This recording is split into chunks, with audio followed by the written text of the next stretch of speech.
begitu ajaib buat kami. Ajar kami selalu menghitung setiap berkat-berkat-Mu Tuhan.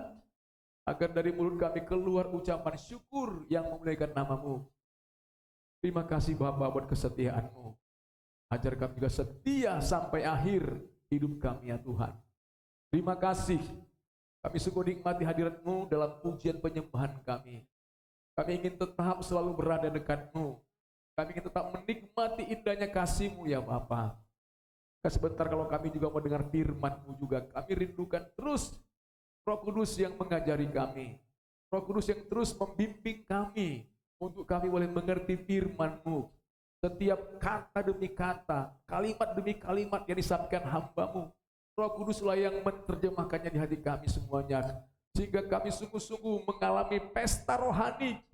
Roh kami begitu puasnya menikmati makanan rohani kami, firman Tuhan. Kami menikmati hadirat yang luar biasa. Terima kasih Bapa. Berfirmanlah ya Bapa di sorga, sebab kami siap mendengarkan-Mu. Di dalam nama Tuhan Yesus Kristus. Sama kita katakan, amin. Tetap berdiri, kita akan membacakan pengakuan iman kita di hadapan Tuhan kita. Oke, sama-sama 2, 3 ya. Pengakuan imanku, saya adalah seperti yang Tuhan katakan tentang saya. Saya memiliki apa yang Tuhan katakan saya miliki. Saya dapat melakukan apa yang Tuhan katakan saya dapat melakukannya. Sebab kasih karunia Allah berlimpah atas kehidupan saya, yang membuat saya mengalami kemajuan dalam kehidupan saya. Di dalam nama Tuhan Yesus Kristus. Amin. Berikan tepuk tangan. Silakan duduk. Bapak Ibu dikasihi Tuhan. Haleluya. Kita bersyukur semuanya adalah kebaikan Tuhan. Terima kasih buat kita semuanya yang sudah sama-sama di Tuhan, meninggikan nama Tuhan. Ya, puji Tuhan. Saya lihat ada Silvi baru apa ya liburan ini ya. Puji Tuhan. Ya, luar biasa. Saudara, nggak terasa kita sudah ada di akhir bulan Mei, ya kan? Nggak terasa ya. Minggu depan sudah bulan Juni. Udah setengah tahun. Cepat aja. Oke, nah Bapak dikasih Tuhan, kita masih tetap ini dalam tema tentang mental health, kesehatan mental, kesehatan jiwa. Maka judul khotbah saya pada pagi ini adalah selalulah bersyukur, jangan bersungut-sungut. Nah, coba lihat kiri kanannya. Ya, bilang nih, jangan selalu bersyukur, jangan bersungut-sungut. Bilang, coba kiri kanan sama-sama ucapkan. Ya ini nasihat yang sangat luar biasa. Ini judul khotbah sekaligus nasihat, ya kan? Karena kita melihat ini penting sekali, banyak orang hidupnya selalu bersungut-sungut, menggerutu, mendumel, ngomel-ngomel aja. Istilah kita merepet-merepet saja, ya kan? Dari pagi sampai dengan malam, merepet aja terus, menggerutu. Tentunya itu tidak baik. Makanya jangan bersungut-sungut, tapi selalulah bersyukur. Jadi kita dari judul khotbah saja sudah tahu apa jadi intinya. Ya. Jadi khotbah ini harus menjadi hidup kita. Setiap kita harus mulai peragakan ini setiap hari. Selalu bersyukur, jangan bersungut-sungut. Karena itu sangat baik buat jiwa dan kesehatan mental kita. Nah, ayatnya itu dari Filipi 4 ayat 6 sampai dengan 7, hanya 2 ayat. Kita baca sama-sama aja yuk dengan suara yang kuat ya. Semuanya udah saya siapkan, tinggal kita bacakan saja. Ya, ayat 6 mulai, 2, 3 ya. Janganlah hendaknya kamu khawatir tentang apapun juga, tetapi nyatakanlah dalam segala hal keinginanmu kepada Allah dalam doa dan permohonan dengan ucapan syukur. Ayat 7. Damai sejahtera Allah yang melampaui segala akal akan memelihara hati dan pikiranmu dalam Kristus Yesus. Luar biasa. 2 ayat ini sangat luar biasa. Ayat 6 tadi dikatakan, janganlah hendaknya kamu khawatir tentang apapun juga. Karena hari ini iblis memang berusaha membuat semua orang, termasuk juga anak-anak Tuhan, supaya hidupnya khawatir. Karena kalau orang sudah khawatir, maka dia tidak bisa lagi bersuka cita. Kalau sudah khawatir, tidak bisa lagi bersyukur pada Tuhan. Dia akan dipenjara oleh perasaan khawatirnya. Ada banyak kekhawatiran yang iblis coba taruh dalam diri anak-anak Tuhan. Kalau orang tua, apalagi ibu, lebih banyak lagi khawatirnya, ya kan? Karena masalahnya lebih banyak lagi kan? Khawatir gimana nanti? Anak-anakku gimana? Pokoknya semuanya ya nggak ada lolosnya lah kalau mau kita bahas satu persatu, ya kan? Soalnya seorang dari mulai kecil nih ya, dari kecil dia sudah khawatir nih, gimana nanti ya? Aku nanti bisa nggak nanti sekolah, ya kan? Gitu ya. Nah, udah sekolah, kemudian khawatir lagi, nanti kuliahnya mau di mana, ya kan? Udah kuliah dapat lagi, udah tamat kuliah, nanti khawatir lagi, nanti kerjanya di mana, ya kan? Udah kerja nih, khawatir lagi, jodohnya siapa, kan gitu ya? Udah dapat jodoh nih, khawatir lagi, ya nanti apakah nih bisa keluarganya berlangsung, apakah bisa punya keturunan dan seterusnya. Kalau udah punya anak pun nanti khawatir lagi anak ini gimana, ya kan? Semua pokoknya selalu khawatir itu menyerang saja. Nah, tapi firman Tuhan katakan, janganlah hendaknya kamu khawatir tentang apapun juga. Khawatir itu boleh-boleh ya, tapi kita dikuasai oleh khawatir, sehingga kita tidak bisa lagi bersyukur pada Tuhan, kita tidak bisa lagi memuji Tuhan, itu yang salah. Kan? Jadi khawatir ini memang dari dulu iblis mencoba membuat manusia khawatir. Kalau kita baca di Matius 6 itu kan jelas ya. Jangan kamu khawatir tentang makan, minum, pakai. Itu semua dicari oleh bangsa-bangsa yang tidak mengenal Allah. Tapi buat kita sudah Tuhan sediakan. Karena Tuhan bilang, burung-burung di udara saja dipelihara. Bunga di taman dia hiasi. Bahkan Salomo, raja paling kaya, paling berhikmat, tidak berpakaian seindah salah satu dari tanaman itu, bunga itu, ya kan?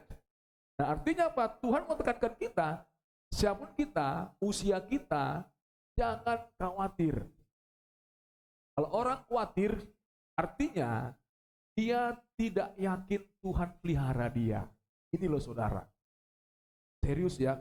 Kalau kita khawatir akan masa depan kita, masa depan anak-anak kita, masa depan usaha kita, masa depan hidup kita, pokoknya kita tidak yakin akan kuasa Tuhan. Makanya Tuhan bilang jangan hendaknya kamu khawatir tentang apapun juga, jangan. Karena itu sama dengan kita memberontak. Tuhan berkata, Tuhan, engkau tidak qualified, engkau tidak sanggup mengurus hidupku ya Tuhan. Engkau tidak cukup bisa diandalkan. Makanya kita khawatir.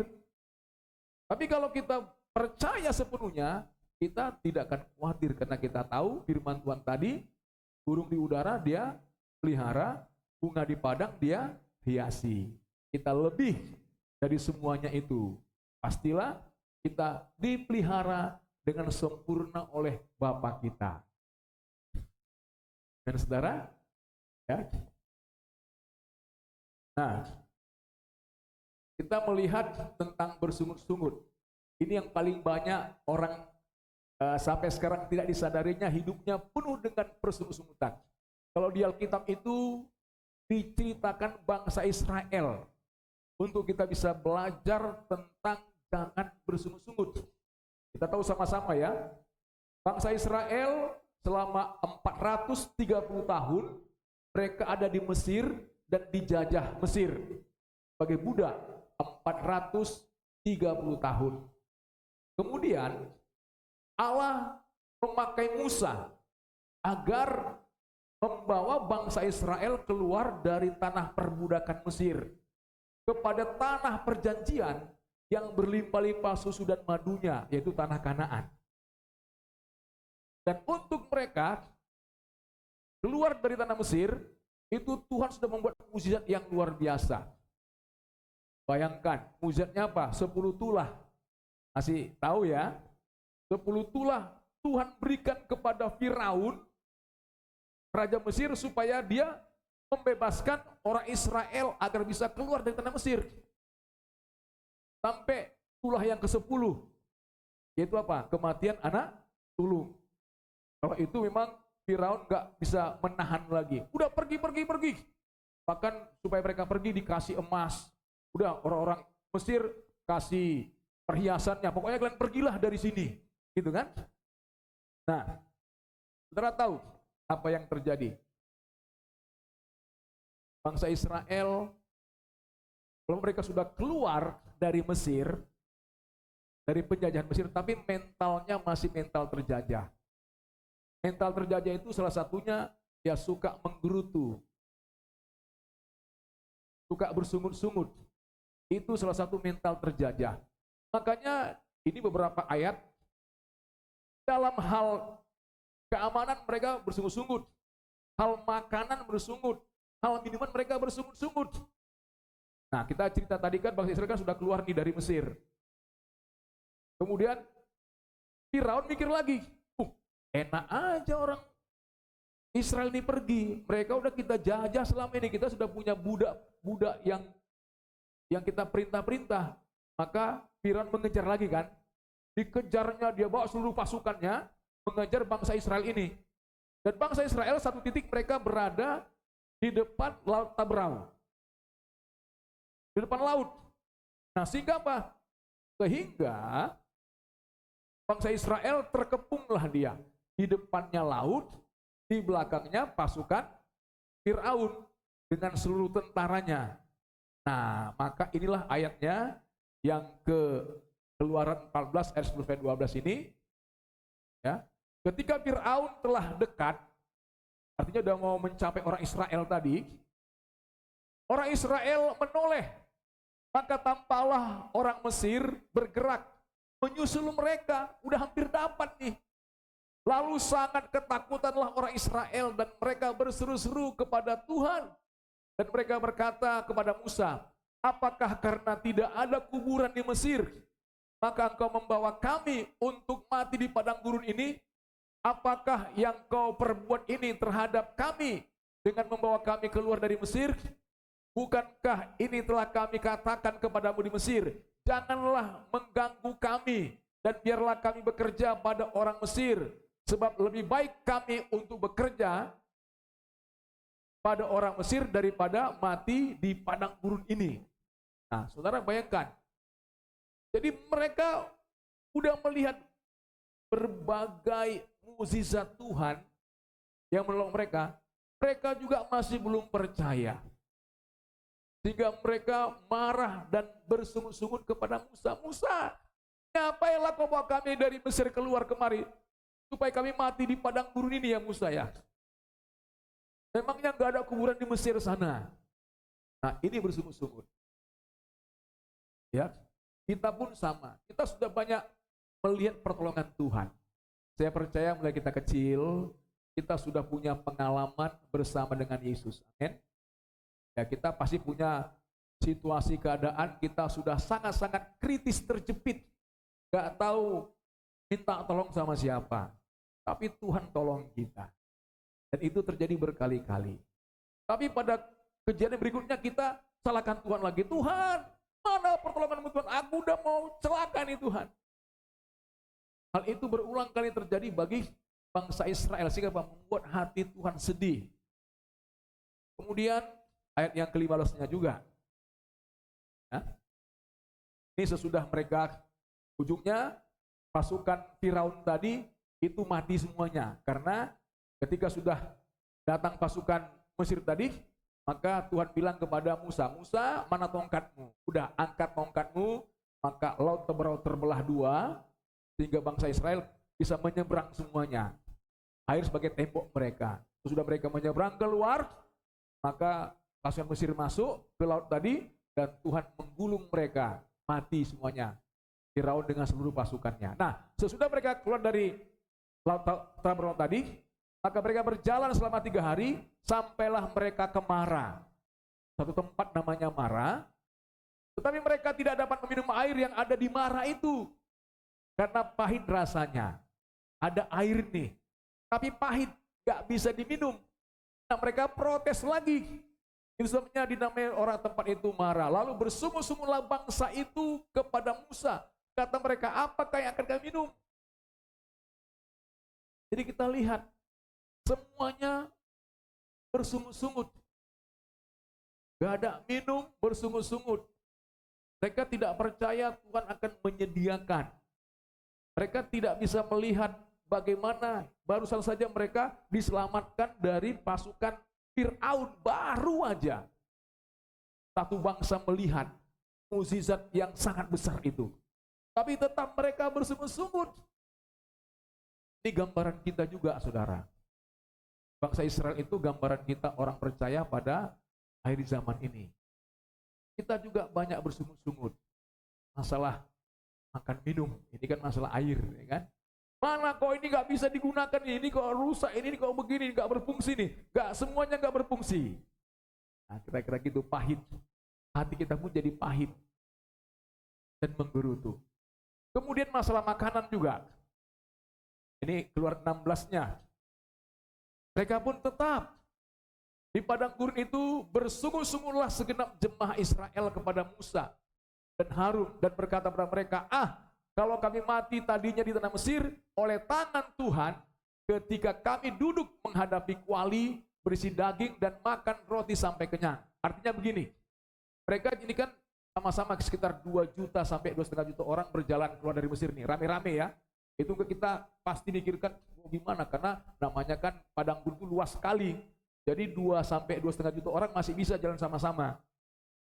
Mereka jalan, namanya makanan di gurun apa? Ya kan? Ya makanan kan gak gitu ada di situ. Maka mereka protes, Musa, mendinglah Tuhan membunuh kami. Ini negatifnya berpikir ya. Mending Tuhan membunuh kami waktu di Mesir. Waktu Tuhan bunuh kami masih berhadapan dengan kuali yang isinya ada daging. Masih kami makan, Tuhan bunuh kami gak apa-apa. Itu tadi kan? Ya, kami mati tadinya di tanah Mesir oleh tangan Tuhan.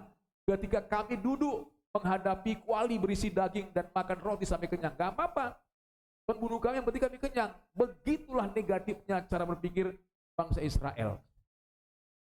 Jadi mereka selalu menggerutu komplain saja. Barusan melihat mukjizat, mereka bisa minum dari bukit batu, mereka lupa segera. Ini kalau saudara baca nanti, di sini Tuhan berikan mereka nanti roti mana, roti sorga. Itu pun gak lama kemudian mereka komplain, menggerutu dan bersungut-sungut lagi. Bosan makan roti mana terus. Jadi semuanya mereka tidak ada rasa ucapan syukur.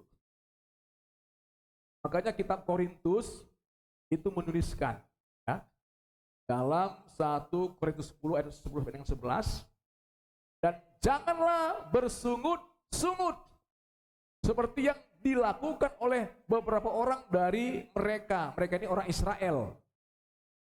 Sehingga mereka dibinasakan oleh malaikat maut. Ternyata kalau kita selalu bersungut-sungut, selalu menggerutu, ngomel, protes, selalu orang Batak bilang tadi kan repet-repet gitu ya kan.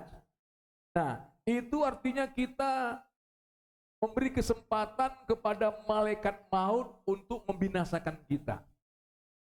Banyak kita tidak sadar, tapi firman Tuhan jelas berkata, sehingga mereka dibinasakan oleh malaikat maut.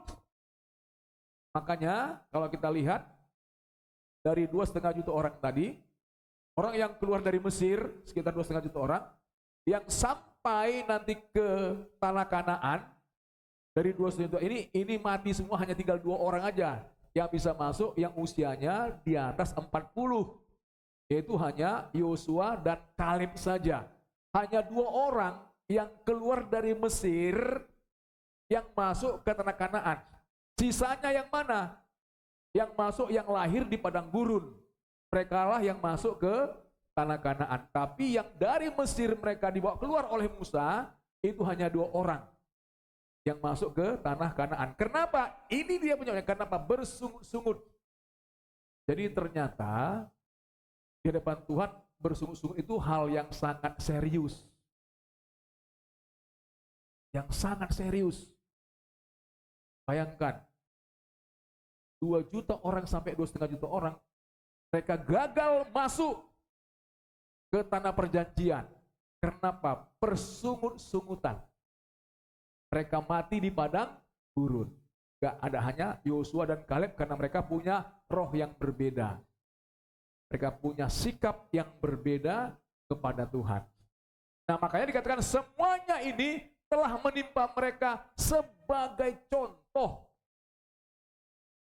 Ini serius. Ini ayat ini sangat relate, cocok buat kita sekarang. Makanya dibilang tadi, semuanya ini, mereka yang mati semua tadi itu, telah menimpa mereka sebagai contoh dan dituliskan di Alkitab itu untuk menjadi peringatan bagi kita yang hidup pada waktu di mana zaman akhir telah tiba. Kita sekarang ini kan, ini ayat ini khusus untuk kita. Ini sebagai contoh, artinya kalau kita bersungut-sungut, tidak pernah merasa puas terhadap berkat Tuhan yang sudah kita terima, selalu aja kita merasa kurang-kurang dan tidak bisa berkata, Tuhan kau baik. Karena ambisi kita, karena sesuatu hal dalam diri kita ini yang tidak bisa dipuaskan, dan kita tidak pernah merasa cukup dengan berkat Tuhan, maka sangat serius. Kita membuka kesempatan kepada malaikat maut untuk membinasakan kita. Hari ini, masing-masing kita coba cek hidup kita masing-masing bagaimana. Masih seringkah kita bersungut-sungut? Seringkah kita mendumel, ngomel, menyalah-nyalahkan? Ya, salahkan istri, salahkan suami, salahkan anak, salahkan orang tua, salahkan siapa aja, sampai salahkan Tuhan. Kita bersungut-sungut. Nah, kalau kita masih sering, ayat ini perhatikan. Ini jelas mengatakan supaya kita jangan membuka kesempatan malaikat maut membinasakan kita. Jadi peringatan bagi kita yang hidup waktu ini. Kita hidup di akhir zaman. Nah, kita harus belajar untuk tidak bersungut-sungut. Amin. Oh ya. Nah, sekarang dari Filipi 4 ayat 6 dan 7 tadi, apa yang bisa kita pelajari? Yang bisa kita bawa pulang ke rumah untuk kita praktekkan di kehidupan kita sehari-hari. Ya? Pak Ibu, yang pertama adalah manfaat bersyukur. Ayat 6 tadi ajarkan kita manfaat bersyukur. Manfaatnya apa? Dapat melihat rencana dan maksud Tuhan. Jadi kalau orang dia bersyukur dalam hidupnya, dia bisa melihat rancangan rencana Tuhan dalam dirinya. Kita hidup untuk apa, saudara? Kita hidup untuk memenuhi panggilan Tuhan. Amin, saudara? Itu yang paling penting. Kita hidup ini bukan supaya kita jadi orang kaya, bukan. Kita hidup bukan supaya kita jadi orang sukses, bukan itu. Kita hidup bukan jadi orang yang terkenal, bukan itu. Bukan itu semuanya, itu tipuan iblis membuat orang salah melangkah hidup. Tapi kita hidup ini adalah untuk memenuhi panggilan Tuhan. Tuhan sudah punya panggilan yang khusus dalam diri setiap orang. Apapun itu ada panggilan khususnya. Maka hidup kita adalah untuk melihat rencana dan maksud Tuhan dalam diri kita ini. Makanya banyak orang sampai matinya dia tidak memenuhi maksud dan rencana Tuhan dalam dirinya, saudara. Maka kita berbahagialah kita dengarkan khotbah ini. Kita harus berbeda. Kita harus bertanya pada Tuhan, Tuhan, apakah maksud dan rencanamu Tuhan dalam diriku di dunia yang singkat dan sementara ini? Supaya waktu kita sudah kembali kepadanya, kita bisa mempertanggungjawabkan hidup kita ini. Dan dia berkata, sabarlah kau hambaku, engkau hambaku yang baik dan setia, masuklah dalam kebahagiaan Tuhanmu. Amin, saudara? Itu yang kita rindukan. Nah, kalau orang yang bersyukur, dia berarti berkata ya Dia sependapat dan sepakat dengan apa yang Tuhan izinkan terjadi atas hidupnya. Nah, itu dia. Ini penting. Kalau kita melatih diri kita bersyukur dalam segala hal tadi, artinya kita apa? Kita mengakui, Tuhan, Engkau pemilik hidupku. Engkau penguasa tunggal hidupku. Hidupku adalah milikmu.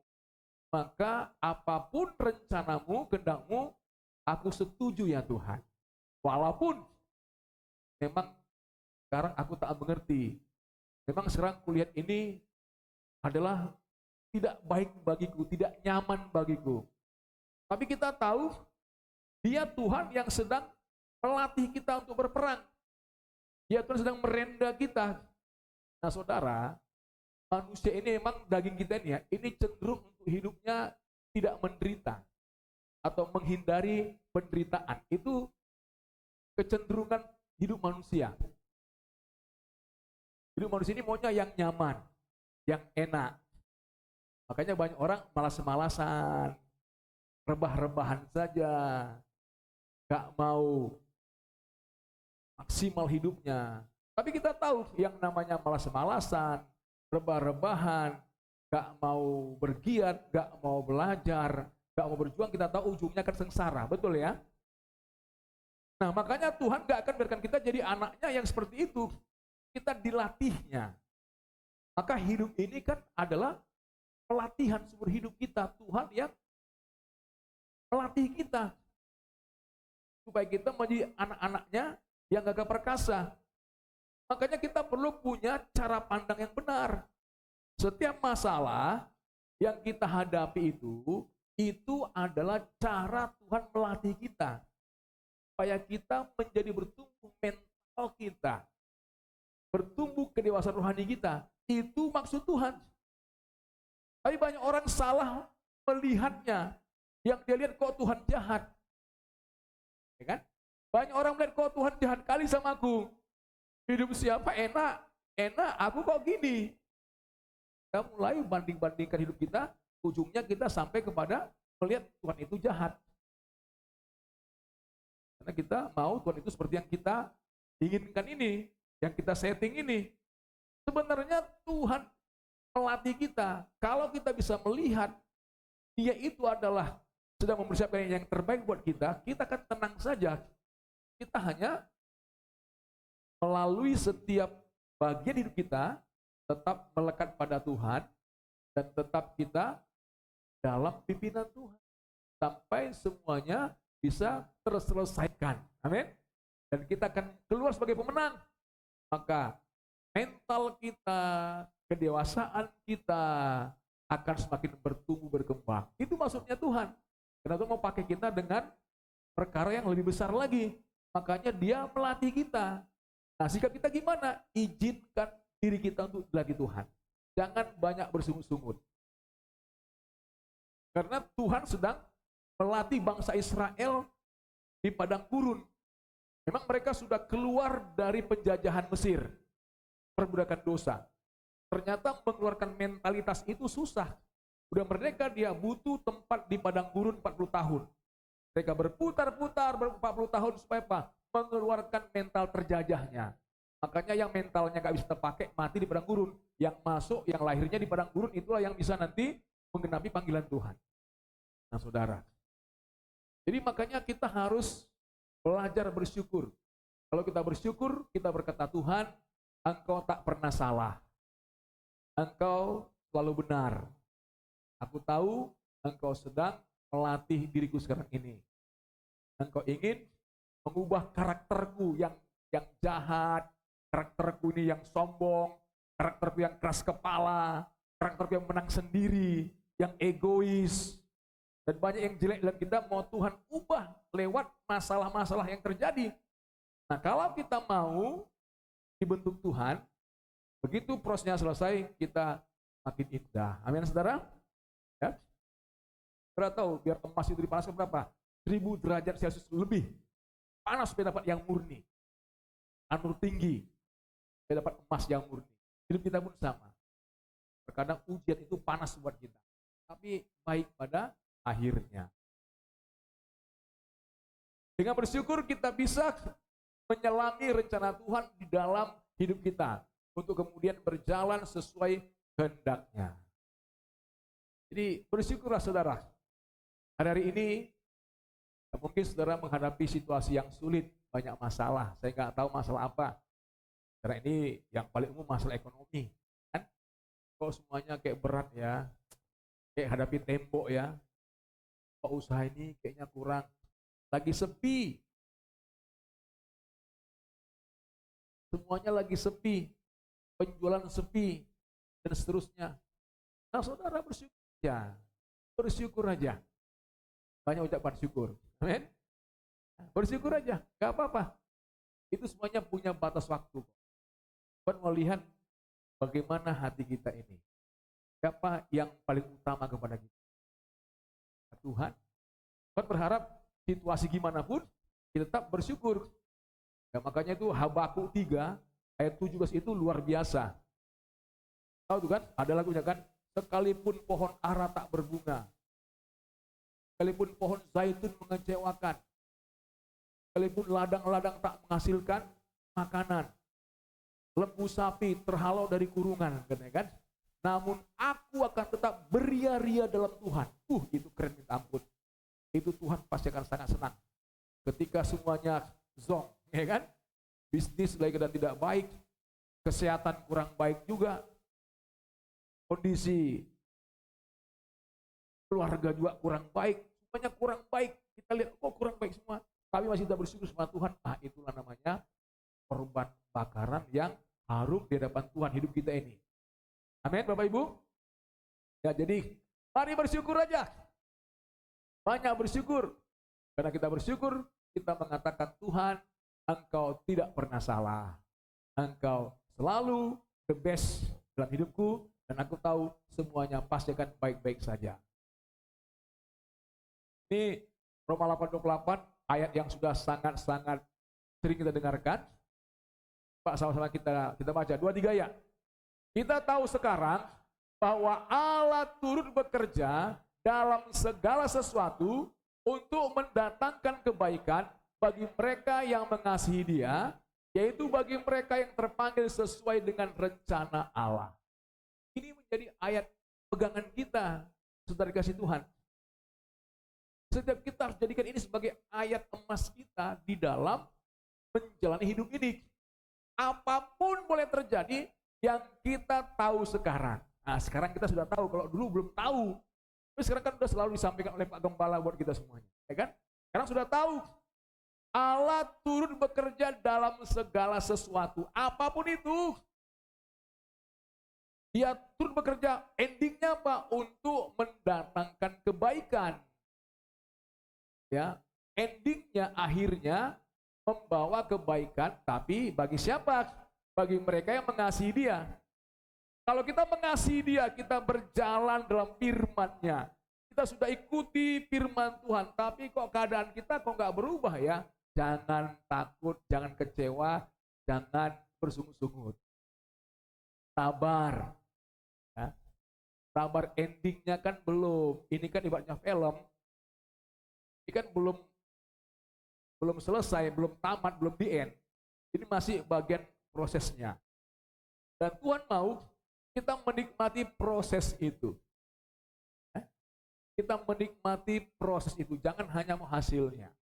Ini penting saudara, banyak orang tidak bisa menghargai dan menikmati proses. Mau langsung menikmati hasil. Kalau bisa, kita lebih penting prosesnya daripada hasilnya. Hasilnya nggak penting kali lagi. Yang paling penting kita ikut prosesnya dan menang di prosesnya itu paling penting. Nah saudara, kalau saudara lihat misalnya pemain sepak bola misalnya Ronaldo, kita kan decak kagum kan, penghasilannya 1 minggu berapa miliar kan gitu kan? Enak kali ya 1 minggu bisa dapat 5 miliar, hebat kali dia. Itu kan hasilnya, tapi prosesnya gimana? Dia latihan minta ampun, makanannya pun dijaga, gak akan pernah dia makan minyak, tepung, gak akan pernah. Higienis semua makanannya, itu berat buat kita. Latihannya, luar biasa. Jam 4 pagi udah latihan dia, walaupun dia seorang yang sangat hebat. Prosesnya. Dan dia belajar menikmati prosesnya. Sehingga dia bahagia. Amin, saudara? Nah, itu paling penting. Semua orang-orang hebat itu, prosesnya itu berat sekali. Siapapun saudara bisa sebutlah. Michael Jordan. Itu dulu sangat terkenal ke basket, ya kan?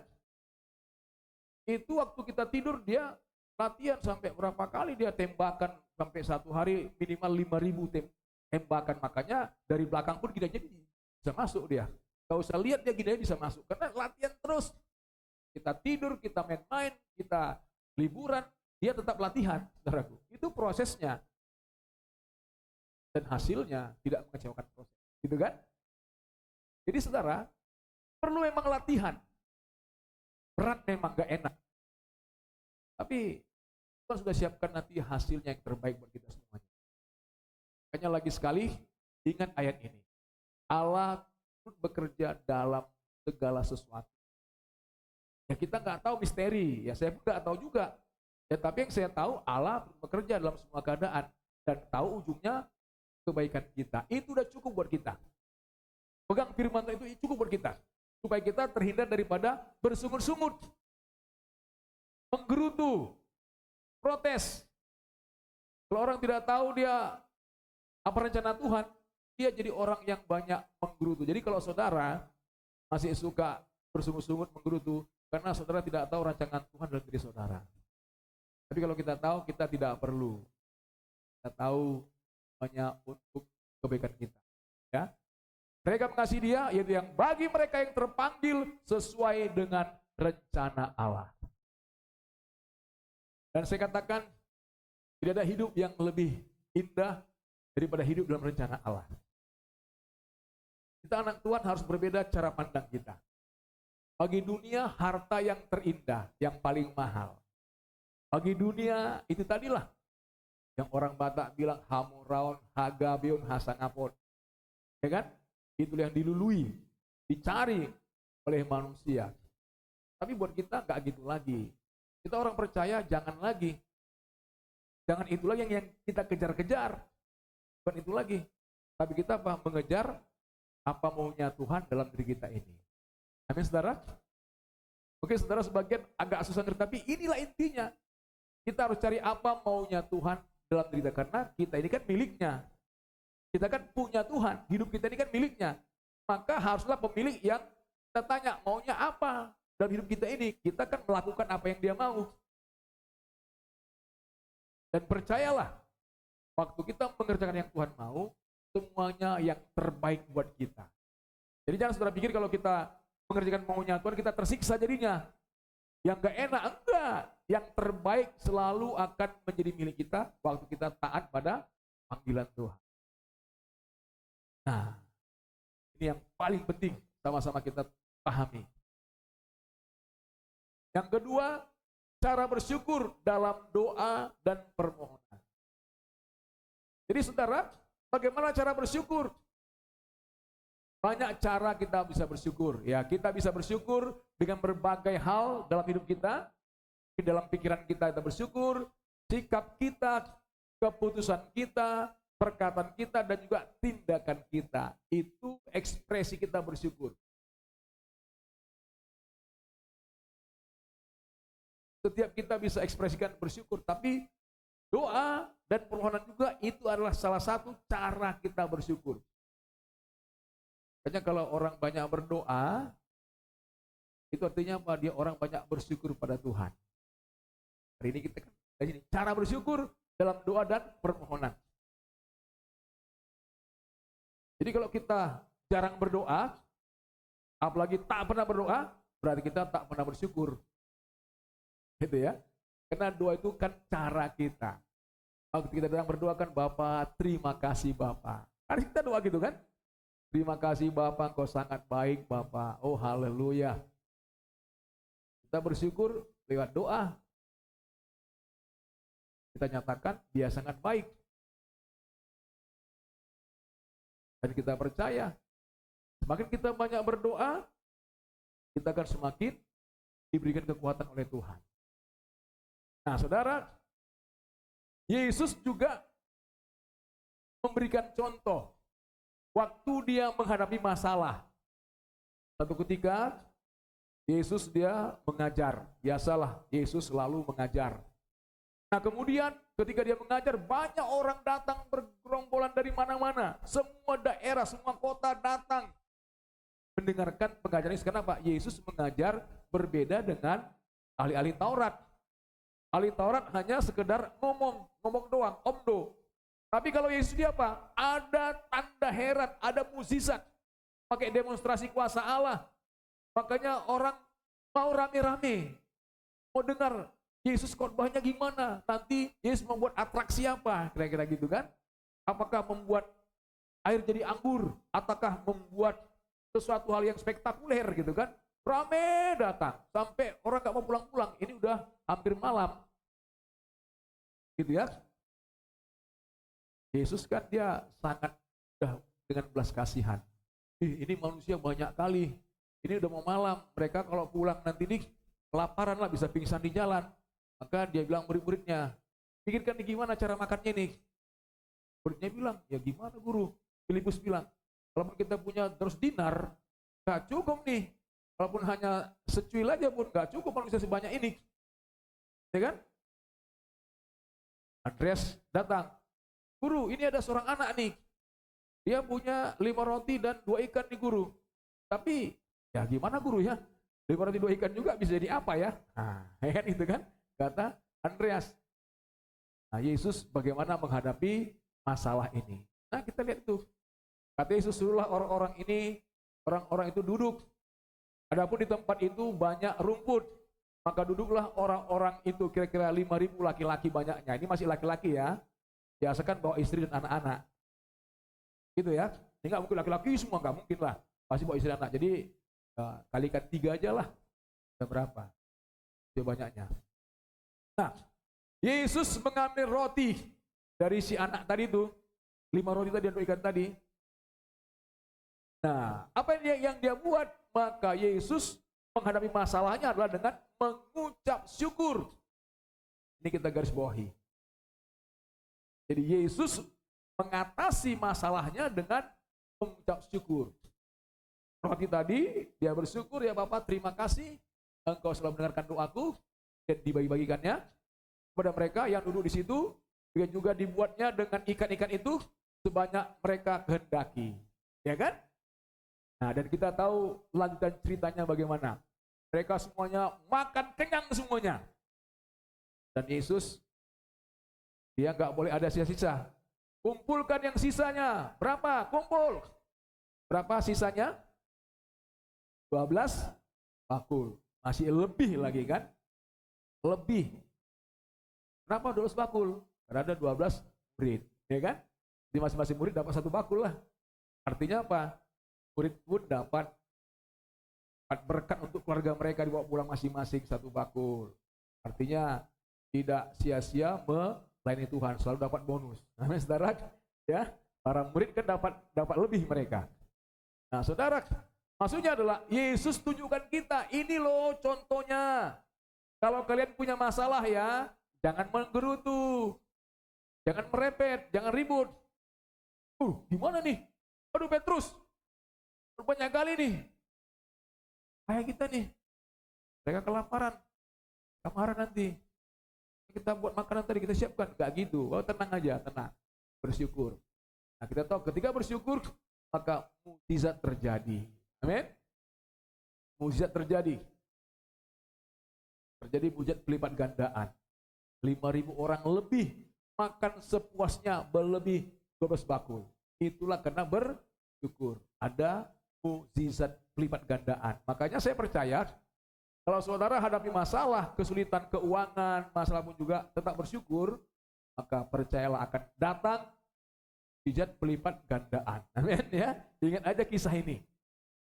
Jadi jangan menggerutu lagi. Harus sudah berbeda sikapnya. Setelah dengar khotbah ini, alami kesulitan, ikut Yesus bagaimana? Bersyukur. Hadapi masalahnya, bersyukur, ikan jawaban Tuhan. Ya? Akan terima jawaban yang sungguh luar biasa.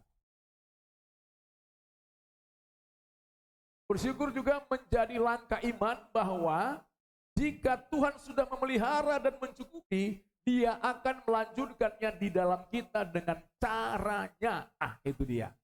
Artinya apa? Kalau kita bersyukur, kita sudah percaya itu langkah iman. Iman itu kan dia harus melangkah, langkah 1, langkah 2, langkah 3, melangkah terus dengan iman. Artinya apa? Kita percaya. Kalau Tuhan sudah tolong saya sampai sejauh ini, maka sampai akhir langkahku pun pasti Dia akan menolongku. Amin, saudara? Gak tanggung-tanggung, Tuhan hanya tolong kita sampai di sini aja. Sampai finishing well. Sampai kepada garis finish kita. Dia pasti akan menolong kita. Ini jaminannya. Hanya kita bersyukurlah kepada Tuhan. Dan kita bersyukur, kita katakan, Tuhan, aku percaya. Engkau akan selalu menyertaiku, selalu menolongku, sampai akhir langkahku ya Tuhan. Jadi kita nggak perlu lagi khawatir, takut, bersungut-sungut, menggerutu, marah, kecewa, kepahitan, dongkol, emosi, ya kan, darting, ya kan, nggak perlu lagi. Ya, kita ingat aja, Tuhan kita akan menyelesaikan sampai sempurna. Oh, luar biasa, makanya bersyukur.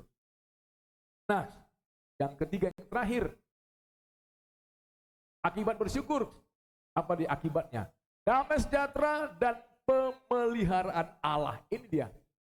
Ada damai sejahtera dan ada pemeliharaan Allah. Ingat tadi, ya, damai sejahtera yang melampaui segala akal dan pikiran. Itulah yang akan memelihara hati, jiwa, dan pikiran. Ya, tadi ayat yang ke-7 dari Filipi 4. Sesuai dengan ayat ini kita mendapatkan sebuah prinsip bahwa bersyukur adalah hal yang berdampak positif bagi kita. Kalau kita bersyukur maka akibatnya akan positif buat kita. Gak ada yang negatif. Kita kan mau yang positif semuanya kan? Betul ya? Maka bersyukur supaya kita menerima semua dampak yang positif dalam diri kita ini. Arti positif apa? Misalnya kesehatan. Orang bersyukur maka organ-organ tubuhnya kan lebih sehat. Itu dampak positif. Orang bersyukur akan selalu jadi awet muda. Ya kan? Karena bersyukur dia ketawa. Kalau tidak ketawa maka urat-urat apa ini kan makin segar. Kan gitu ya. Bersyukur. Tapi kalau orang yang menggerutu, mendungul mukanya, ya macam apa namanya, pepaya lonjong, kan? Ya kan? Jadi nampak tua kali. Nah, kalau orang-orang yang hidupnya banyak repet aja dulu, boros usianya, ya kan? Boros usia jadinya. Jadi cepat kali kelihatan tua dia. Ya. Nah, tapi kalau orang yang bersyukur, senyum, sukacita, awet muda, kan dampak positif kan? Orang yang selalu bersyukur banyak sahabatnya, banyak temannya. Iya dong.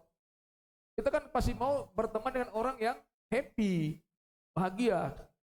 Daripada kita jumpa sama teman dari mulai dulu sampai dengan akhir hanya menggerutu aja, hanya mengomel, hanya curhat yang negatif aja. Aduh, kita pun kena toksinnya, ya kan? Racunnya kena kita semuanya kan? Kita pulang dari situ, aduh, wah, hidup kok jadi berat kali gini ya. Karena kawan sana udah buang sampahnya semua sama awak, ya kan? Karena kan dia hanya menggerutu aja, menggumel aja kan? Kena sampahnya kita ada bau, aduh minta ampun lah. Tapi kalau kita dengan orang bersyukur, kita senang, bahagia. Jadi dampaknya positif. Bersyukur. Kita yang percaya akan mengalami damai sejahtera yang melampaui segala akal dan pikiran kita. Kita juga akan mendapatkan pemeliharaan Tuhan serta pemenuhan keperluan-keperluan dalam hidup kita. Jadi percaya saudaraku, segala kebutuhan kita ini akan dipelihara Tuhan. Jangan takut. Jangan takut. Jangan takut. Orang yang bersyukur, percayalah. Tadi sudah kita katakan, ada mujizat pelipat gandaan. Segala kebutuhan-kebutuhan kita, percaya Tuhan sudah siapkan yang terbaik. Jaga bersyukur, jangan suka bersungut-sungut. Ya. Nah, tapi belajar juga berdamai dengan situasi. Anak-anak Tuhan, semakin dewasa kita ya, kita harus belajar berdamai dengan situasi. Terkadang kita harus sadar, ya nggak semuanya harus sesuai dengan kemauan kita. Ini ada memang ilustrasi ini sederhana saja, ini sebenarnya sudah pernah saya bilang, ini udah saya sampaikan ini, tentang Papa Yakub. Ada di Ambon sana seorang bernama Papa Yakub. Dia punya kebun cengkeh luas dan barusan panen cengkeh dia. Cengkeh, ya kan? Jadi dia udah panen cengkeh, maka cengkeh kan harus dijemur. Nah, satu hari lihatnya ini, waduh ini kayaknya matahari akan panas nih, cerah. Nah, dia senang hati dia. Ya. Dan dia gelar kelah tikarnya, mulailah dia sambil menuangkan cengkehnya ini untuk dijemur kan.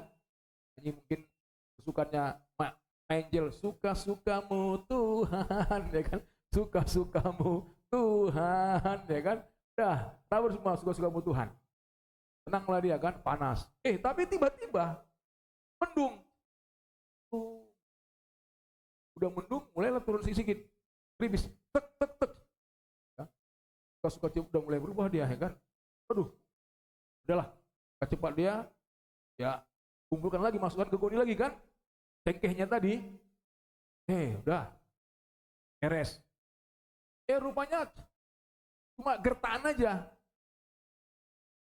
Cerah lagi, panas lagi. Ya, Papa Yakub pun semakan lagi kan. Udahlah, pasang lagi. Suka-sukamu Tuhan, suka-sukamu Tuhan. Santai lu dia. Ada kipas-kipas, minum kopi, ya kan. Dan goreng sedikit, ya kan. Baru setengah jam, kembali lagi digertak lagi. Mendung lagi. Dan dicampur dengan ada sedikit lagi, gerimis. Terpaksa dia buru-buru lagi, cepat lagi. Masukkan ke goni lagi kan. Udah mulai dia agak-agak kesal juga nih kan. Nah udahlah, gak apa-apa lah. Lihat. Kira-kira sebentar lagi, kembali. Setengah jam kemudian, terang lagi, panas lagi. Dia mikir, jemur gak ya? Jemurannya apa? Tapi masih jam 12 ini masih lama lagi. Udahlah, jemur lagi lah. Agak lama lah, 1 jam, 2 jam, panas kan. Nah kemudian kembali lagi, gertakan yang ketiga, mendung lagi. Dan mulai sedikit turun gerimis. Nah kalau ini Papa Yakub udah mulai tenteng gini lah dia. Nah gini lah dia sekarang, bertolak pinggang dia. Ada kata sejak, tete manis katanya kan. Nah Tuhan kalau Ambon bilang Tuhan itu tete manis, ya tete manis, tete manis boleh turun, atur ini cengkeh, kita mau naik atas, atur cuaca, katanya kan. Maksudnya Tuhan tak becus, ya kan, ngurus cuaca tak mampu, ya udah Tuhan turun aja, kerjamu sekarang jadi menjemur cengkeh, aku sekarang beta naik, atur cuaca, katanya ya kan. Nah, itu kan artinya apa? Ya, nah, itu menggerutu. Ya. Nah, saudara, kita semakin dewasa, ya terkadang Tuhan izinkan hal seperti itu terjadi. Artinya gimana? Ya sudah, gak usah kita menggerutu, gak usah kita melawan Tuhan, gak usah bilang Tuhan, kok tak becus Tuhan, aku aja yang gantikanmu, kau aja yang jemur cengkeh sini, gak usah. Ya mungkin terkadang seperti itu ya, kita harus alami aja. Jadi kedewasaan rohani kita harus bisa berdamai dengan situasi. Mungkin kita ada penyakit kita doakan gak sembuh juga. Mungkin ada kita tahu hamba Tuhan, dia sakit sampai mati, kita jangan menghakimi dia. Jangan, gak boleh. Gak boleh. Karena bukan masalah sembuh atau tidak. Yang paling penting bagaimana respon dia, iman dia gimana. Ingat kisah Rasul Paulus ya kan. Rasul Paulus, dia 1 Korintus 12 ya. Aku ingin berpegang pada seorang. Dia dibawa kepada surga tingkat ketiga. Jadi Paulus tahu, Paulus itu pernah dibawa Tuhan sampai ke surga tingkat ketiga. Itu paling tingginya. Dan terlihatkan semuanya. Tanya dia mau sombong karena dia pengalaman dibawa ke surga. Tapi supaya dia jangan sombong, dikasih dia utusan iblis untuk menggocoh dia, itu sakit penyakit. Ya, orang banyak menafsirkan sakit mata karena dia banyak nulis, banyak baca.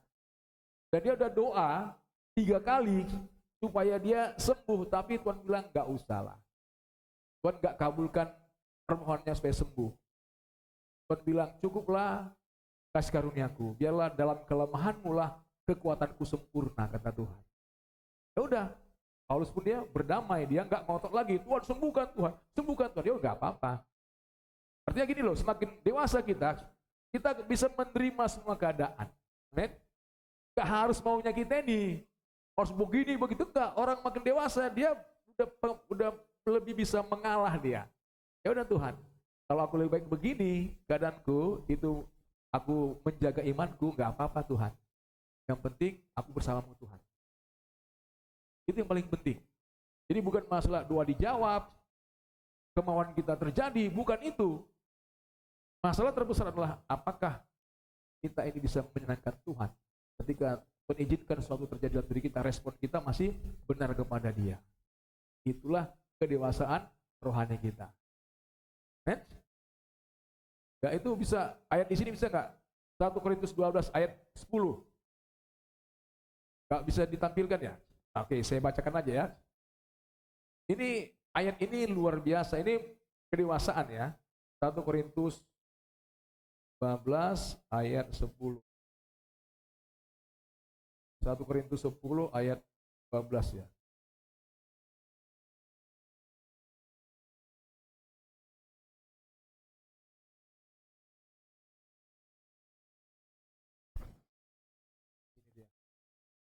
Oke. Ayat ke-13 ya.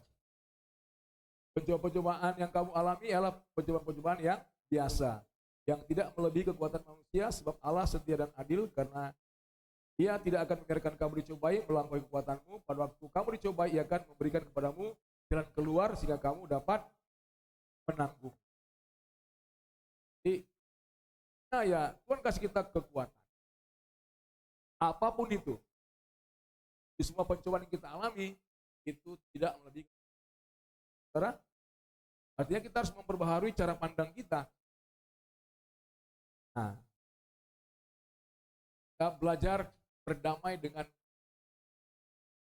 di hari ini. Apapun yang menjadi pergumulan kita, saya kurang tahu kita sesuatu.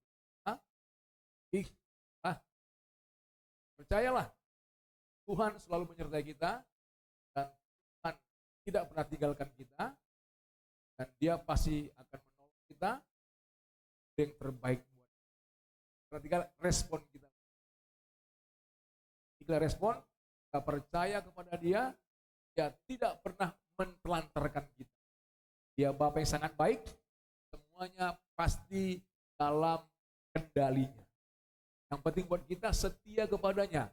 Jangan menjauh daripada Tuhan. Jangan pernah sekalipun menjauh daripada Tuhan. Jangan. Apalagi jangan sampai kita menyalahkan Tuhan. Jangan. Jangan pernah. Dia sangat baik. Kitanya yang perlu mengenal Dia lebih dekat lagi. Dan semua yang terbaik datang daripada Dia. Yang belajar respon. Ya, kita berdiri semuanya. Saya minta musik maju ke depan. Dan pujian banyak yang kau perbuat di dalam hidupku. Rancangan indahmu terjadi dalam hidupku. Bapak, terima kasih buat firman-Mu. Materaikanlah firman-Mu di lubuk hati setiap kami ya Tuhan. Biar setiap kami boleh mengerti firman Tuhan ini begitu luar biasa. Dan kami tinggalkan persungut-sungutan, segala bentuk apapun namanya, pergerutuan, ngomel, segala bentuk perkataan-perkataan yang negatif. Kami mau buang dalam diri kami. Kami mau belajar bersyukur karena kami tahu itulah yang kau kehendaki bagi kami ya Tuhan Yesus. Haleluya. Hal yang kau perbuat.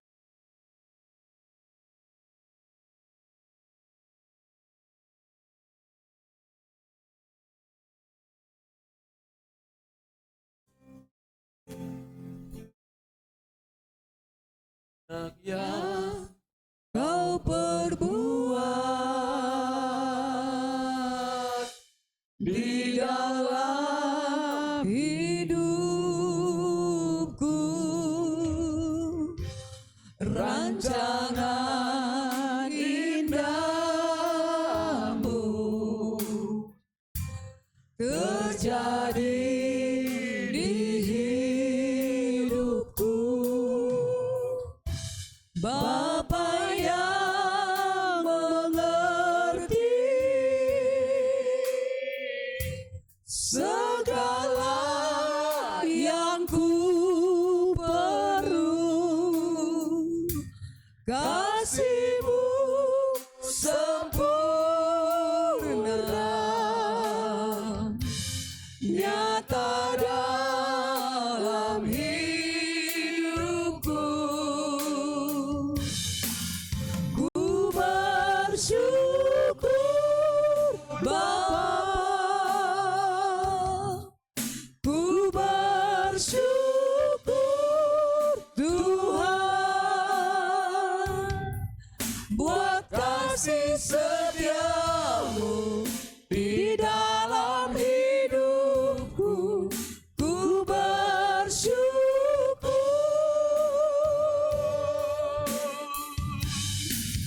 ku bersyukur Bapa, ku bersyukur Tuhan, buat kasih setia-Mu di dalam hidupku. Ku bersyukur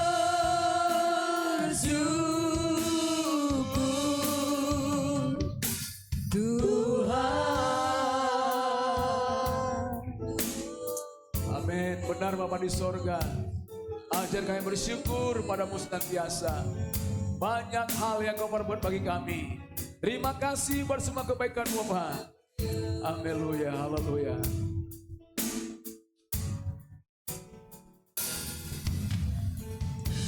Banyak